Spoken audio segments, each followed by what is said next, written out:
Minas é a minha terra. Como deputado estadual, tenho trabalhado pelos 4 cantos do estado. É para defender o povo mineiro, fortalecer a democracia e garantir os direitos sociais que conto com o seu apoio e voto. Nasci em Belo Horizonte no fatídico ano de 1964, ano do golpe militar, no bairro Pompeia, zona leste de Belo Horizonte. Tive uma formação humanista, fiz o caminho profissional do serviço social, prestei vestibular na Pontifícia Universidade Católica, onde iniciei a minha militância política, juntamente com uma experiência sindical. Eu já trabalhava funcionário concursado na antiga Minas Caixa, um banco público que existia em Minas Gerais, e nessa vida de estudar e trabalhar, entrei e enveredei pelos caminhos da militância social. Me filiei ao PT em 1985, fui coordenador do Diretório Central dos Estudantes, da PUC, do Diretório Acadêmico de Serviço Social, e a minha formação política, cidadã, se deveu muito a este período, a década de 80, uma década de mobilizações, da campanha das diretas já, do novo sindicalismo, do pluripartidarismo, enfim, da mobilização que culminou na transição da ditadura para a democracia, inclusive com o movimento pró-constituinte que redundou na Constituição de 88, esse grande marco para as políticas sociais brasileiras. Eu tive a oportunidade de participar de um momento único da história brasileira. Você lutar contra a ditadura naquele período foi muito importante para alicerçar a democracia em nosso país.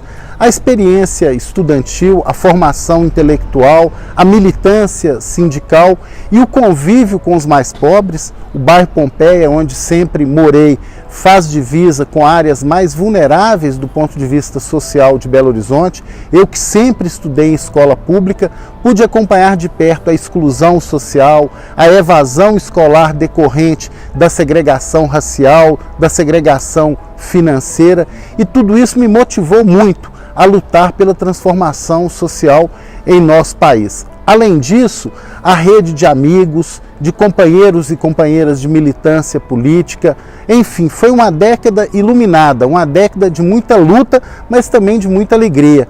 O nosso lema no Diretório Acadêmico de Serviço Social era luta, alegria e muitas paixões. Paixões entre nós, paixões pela vida, paixões pela transformação social. Eu carrego isso até hoje, essa profunda sensibilidade social e muita disposição para a luta, e sempre luta coletiva. Sob nova ótica, mas com ataques à democracia, a gente vive um novo golpe. Dessa vez um golpe não das baionetas, mas um golpe parlamentar, um golpe das elites, um golpe que associou interesses externos, econômicos internacionais com a grande mídia. Infelizmente, neste momento, nós estamos resistindo e buscando recuperar a dignidade humana, a democracia perdida, porque nós tivemos uma presidenta eleita legitimamente perder o seu mandato sem motivos, uma trama jurídico-política. Nós temos a condenação da maior liderança popular e sindical do país, um presidente que deixou um legado maravilhoso, condenado sem provas, subtraído do seu direito de disputar as eleições. Esse direito não é só dele, é das pessoas que querem votar, e hoje já são mais de 40% da população brasileira. E o pior, medidas aprovadas depois desse golpe que retiram direitos sociais, o congelamento por 20 anos dos investimentos sociais, a reforma trabalhista que significa um retrocesso ao século XIX, que rasga a consolidação das leis do trabalho de 1943, que entrega o patrimônio público, que enfraquece a soberania nacional. Esse momento é de muita luta e por isso que estamos disputando mais uma eleição para lutar em defesa da democracia e dos direitos sociais. A juventude hoje, as juventudes, Você tem a juventude rural, a juventude de periferia, a juventude urbana de classe média, a juventude das universidades, a juventude também desempregada, mais pobre. Estas juventudes expressam o seu modo de viver, a sua resistência, a sua indignação sobre várias óticas. E é papel nosso, dos parlamentares, principalmente de partidos de esquerda, que nós nos conectemos mais com estas juventudes. Para quê?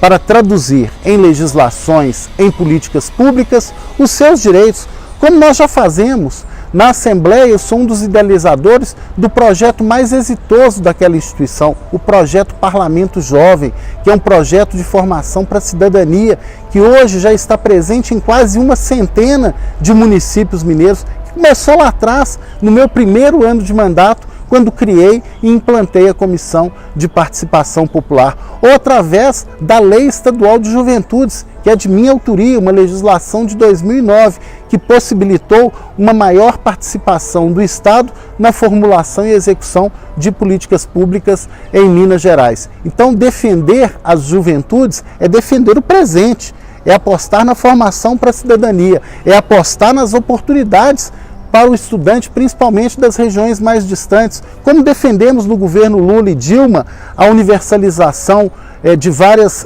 formas de acesso ao ensino superior, com a implantação de universidades em Vales do Jequitinhonha, Mucuri, norte de Minas, dos institutos tecnológicos, ou mais recentemente no governo Pimentel, a ajudar, como líder da bancada do PT e do bloco de governo, o projeto que garante assistência estudantil para aquele jovem que frequenta e estuda nas universidades públicas estaduais. Então, é muito importante que você crie oportunidades. A inovação, a geração de emprego e renda, o microempreendedorismo, o fortalecimento do jovem no campo, a pedagogia da alternância, o fortalecimento das escolas família agrícola, ou seja, investir nas juventudes é investir na cultura, na educação e na geração de oportunidades de emprego e renda. Já ainda jovem, tive uma grande oportunidade e responsabilidade na minha vida, talvez a maior. Fui secretário e coordenador das políticas sociais em Belo Horizonte no primeiro governo do PT na capital. E foi exatamente a marca do PT em Belo Horizonte, do orçamento participativo, do trabalho com crianças e adolescentes, do trabalho com segurança alimentar. Esses resultados fizeram com que os movimentos sociais, os militantes de políticas públicas me lançassem a vereança, candidato a vereador por Belo Horizonte. Minha primeira eleição, fui eleito e de lá para cá os mandatos foram se aperfeiçoando. Na Câmara Municipal sou autor praticamente de toda a legislação da assistência social em Belo Horizonte e nessa condição pude também ganhar as eleições de 2002 para deputado estadual e na Assembleia construir um trabalho que fundamentalmente priorizou a participação popular e as políticas públicas sociais. A Comissão de Participação Popular da Assembleia de Minas é considerada a melhor comissão participativa do país.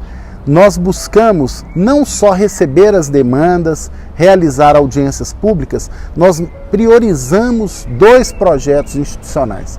O primeiro, garantir que a participação popular tivesse incidência, tivesse resultado no orçamento público.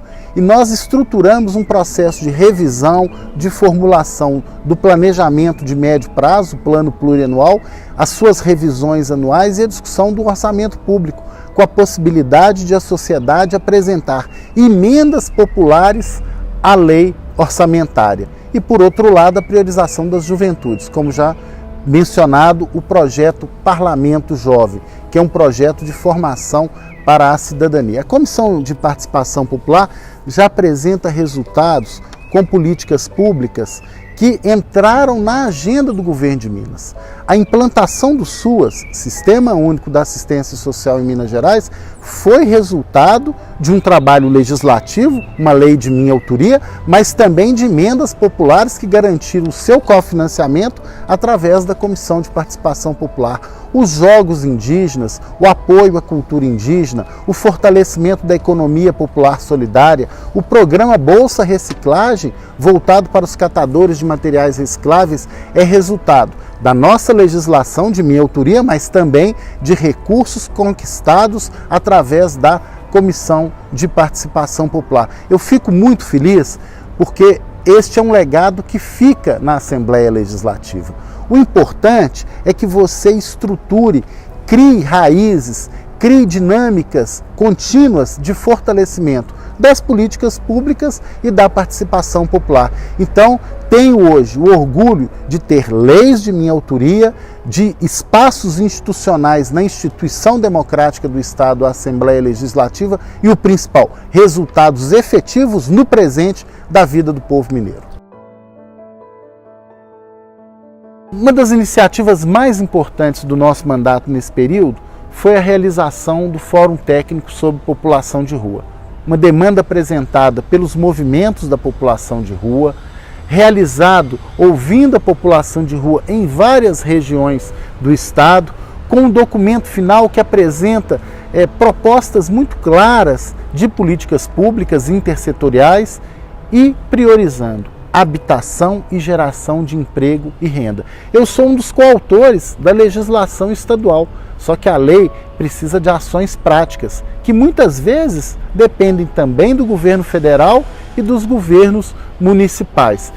Essa participação da população de rua foi fundamental, porque eles se sentem protagonistas, também cobram dos poderes públicos em todos os níveis as suas responsabilidades. Agora é preciso também a contribuição da sociedade. A sociedade não pode criminalizar o morador de rua. O morador de rua, muitas vezes, ou na maioria das vezes, é vítima de um sistema desigual e injusto. Portanto, a visão higienista, conservadora, não contribui e, pelo contrário, coloca estas pessoas num rebaixamento de direitos. Defender a população de rua é defender a dignidade humana. E é nessa perspectiva, como assistente social, como parlamentar e gestor, que eu defendo e sempre defendi as políticas públicas que buscam recuperar a dignidade e a autoestima deste segmento.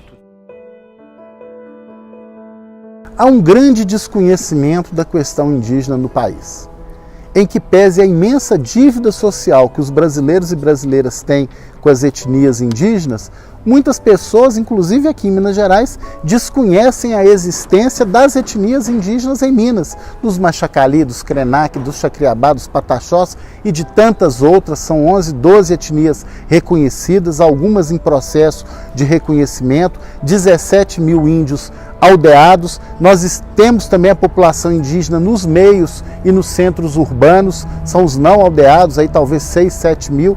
Então é um universo de população que ficou invisível, que ficou distante das políticas públicas.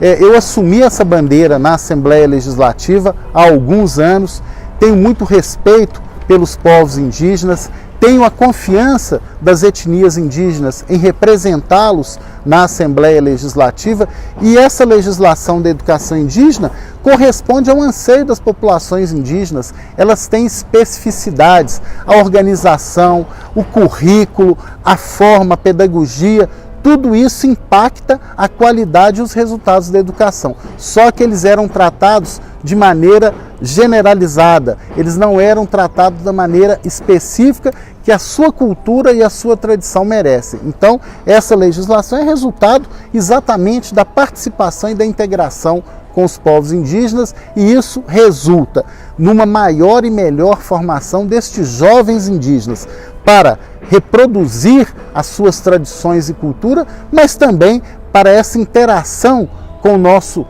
país e o nosso Estado darem também a sua contribuição em várias políticas públicas. Hoje temos índios médicos, advogados, assistentes sociais, isso é muito positivo.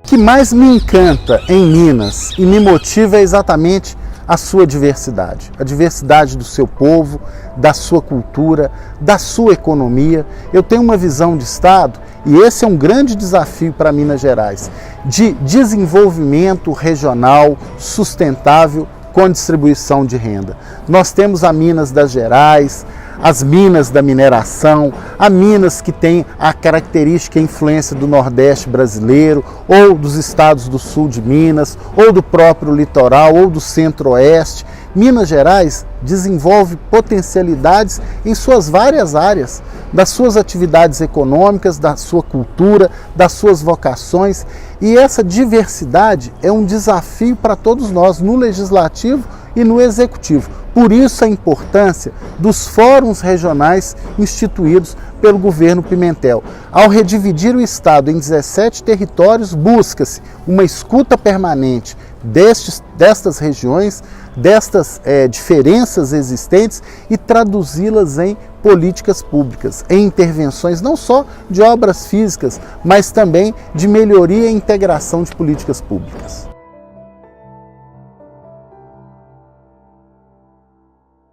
Desde o início do governo Pimentel, eu tive a honra de ser convidado e assumir a Secretaria de Trabalho e Desenvolvimento Social pela minha formação técnica, pela minha experiência de gestor, e lá reestruturei todo o trabalho da assistência social e da política de trabalho, vinculando essas duas vertentes importantíssimas, o apoio às famílias vulnerabilizadas, a rede de proteção social, mas também a geração de oportunidades de emprego e renda.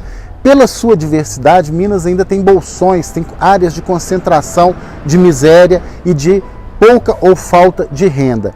E essa pobreza, uma pobreza multidimensional, precisa da ação intersetorial. Muitas vezes, o condicionante mais importante para gerar a pobreza é a ausência de água, é a ausência da energia elétrica, é a ausência das condições da produção da agricultura familiar. E eu tive a oportunidade de construir, formular um programa integrado de combate à pobreza rural, novos encontros, que hoje, efetivamente implantado, está fazendo com que a CEMIG leve energia elétrica para essas famílias pobres que não tinham acesso, apesar do Luz para Todos do governo Lula, que em Minas Gerais o governo anterior não implementou com eficiência, que leva também a política de assistência social com a implantação dos centros de referência da assistência social, dos centros de referência especializados da assistência social, com a formação profissional de qualidade para as pessoas mais jovens, com o trabalho da área de desenvolvimento agrário, com o apoio ao homem do campo, ao pequeno produtor, ao agricultor familiar. Então, esse trabalho integrado está melhorando a situação de vulnerabilidade em várias regiões de Minas Gerais. Minas Gerais ainda precisa de muitas intervenções, obviamente, de obras de engenharia, de estradas, de obras de infraestrutura. Ninguém nega isso. Mas, num momento de crise fiscal, a prioridade deve ser o ser humano. E isso eu trago na minha vida e nos meus mandatos.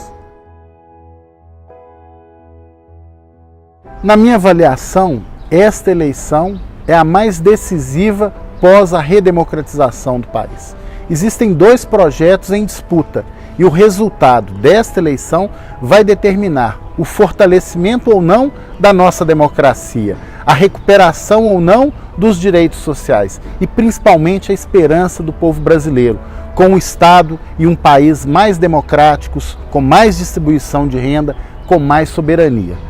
Infelizmente, nós tivemos um golpe parlamentar que associou interesses internacionais, econômicos, à mídia, um judiciário com parcela dele seletivo, que condenou a maior liderança popular e sindical a uma prisão sem provas. Por tudo isso, esta eleição merece de nós todo o empenho, toda a dedicação, para que a gente possa colocar um ponto final neste golpe e nos seus desdobramentos, que congelaram os investimentos por 20 anos, que rasgaram a CLT, que estão fazendo com que o Brasil volte ao mapa da fome, que aumente a mortalidade infantil, que aumente o trabalho infantil. Está em jogo a interdição do que eu chamo de ciclo emancipatório geracional, ou seja, estão cessadas as oportunidades para as pessoas mais pobres, para os jovens mais pobres.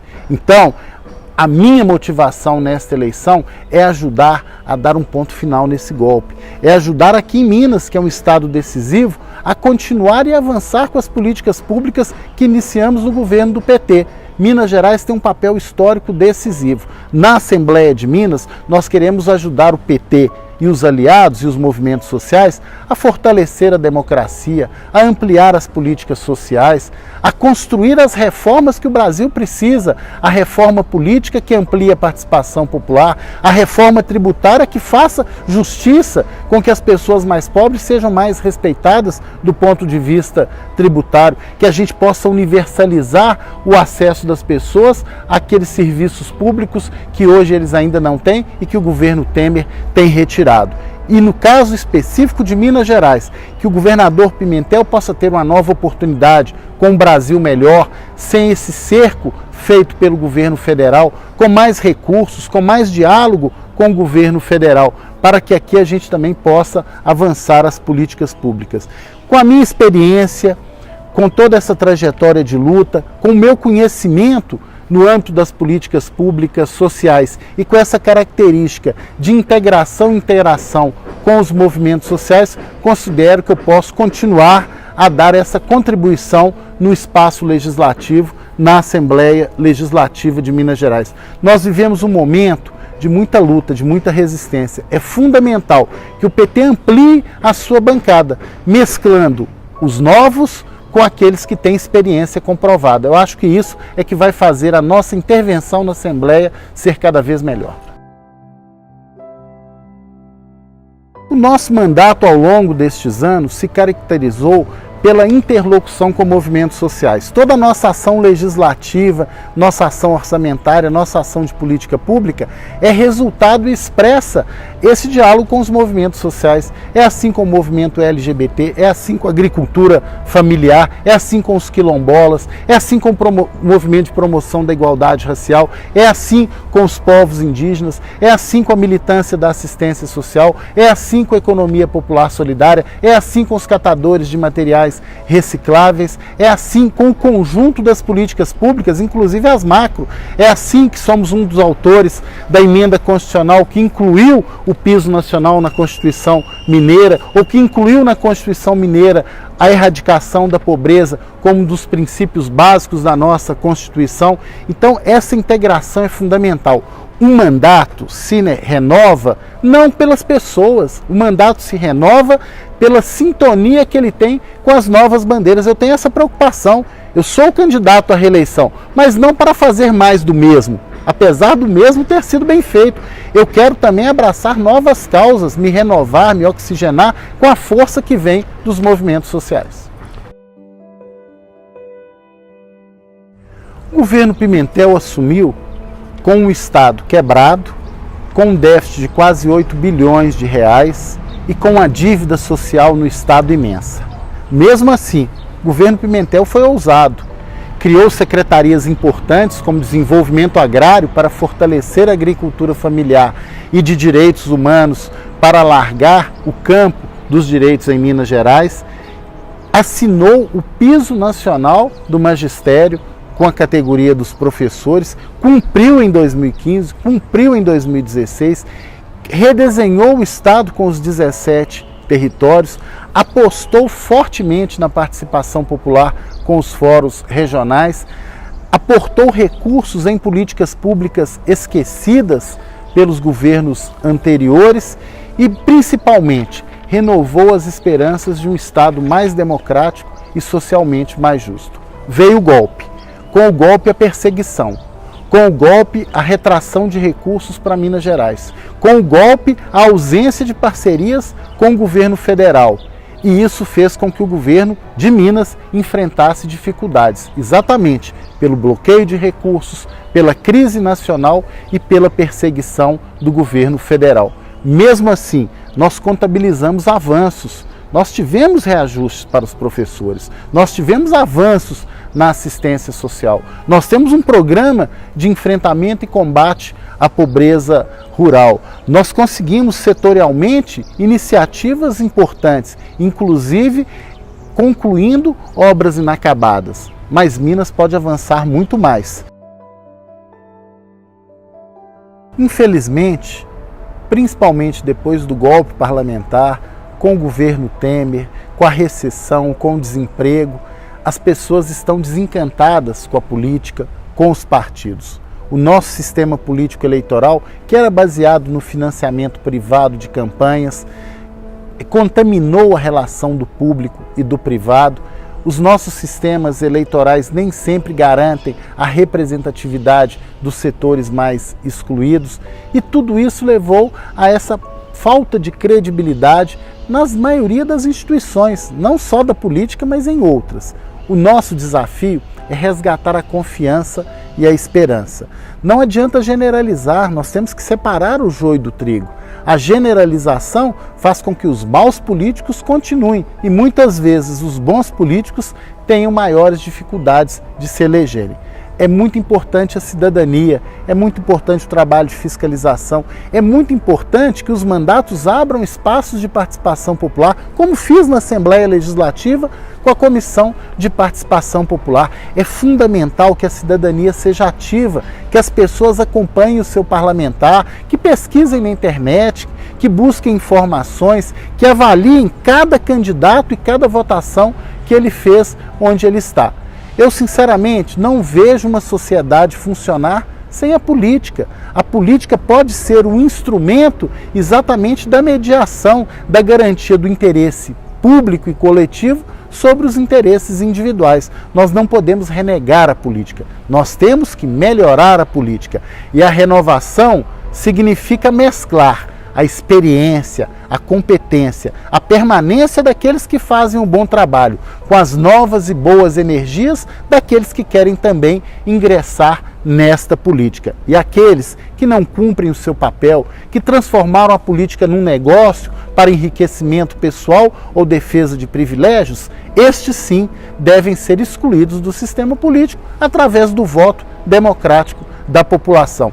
Eleição é momento disso também, de separar o joio do trigo, de comparar biografias e de ver as trajetórias. Por isso eu tenho muita confiança na minha reeleição, porque graças a Deus foram mandatos limpos, éticos e também comprometidos com a democracia e com a transformação social. Eu encaro a política como uma missão. Eu acredito nas pessoas, acredito no Brasil, acredito na ação coletiva, acredito que a força do povo, que a cidadania são os instrumentos que possam garantir uma vida melhor e a dignidade humana para todos. Comecei lá atrás como assistente social, como sindicalista, como militante do movimento estudantil, sempre buscando trabalhar e atuar em lado daqueles que mais precisam. Eu vejo a política como serviço, eu vejo a política como emancipação, eu vejo a política como oportunidade de redução das desigualdades sociais e de garantia de acesso para todas as pessoas aos direitos básicos. A política pode ser um instrumento da mudança. Eu sempre exerci os mandatos coletivos nessa perspectiva. Eu não vou abrir mão do exercício da política durante a minha vida. Os mandatos são instrumentos a serviço desta transformação. Por isso sou candidato novamente. Candidato em nome das causas sociais. Candidato em nome da democracia. Candidato nesse momento histórico que temos a obrigação cívica de barrar um golpe e seus desdobramentos. Em nome da democracia e da justiça social.